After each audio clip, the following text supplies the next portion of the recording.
গণমাধ্যমের সর্বোচ্চ স্বাধীনতাকে নিশ্চিত করা হবে বলে জানিয়েছেন তথ্যমন্ত্রী জহিরুদ্দিন স্বপন।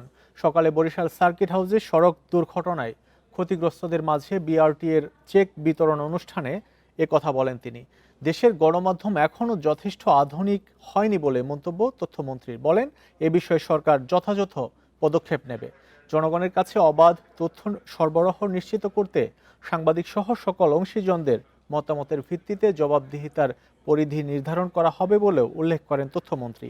এ সময় বরিশাল ও পিরোজপুর জেলার ৬১ জন ক্ষতিগ্রস্তকে ২,১৭,০০,০০০ টাকার চেক বিতরণ করা হয়। বিকাশ পেমেন্টে ১০,০০০ টাকার বেশি অফার। শপিং চলছে তো।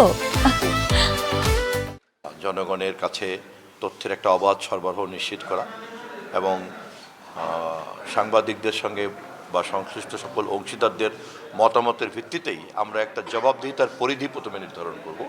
তারপর সেই পরিধির সীমানার মধ্যে আমরা সর্বোচ্চ স্বাধীনতাকে নিশ্চিত করব। গণমাধ্যমের ব্যবস্থাপনাটাকে আমরা একটা আধুনিক ব্যবস্থাপনার মধ্যে আনতে চাচ্ছি।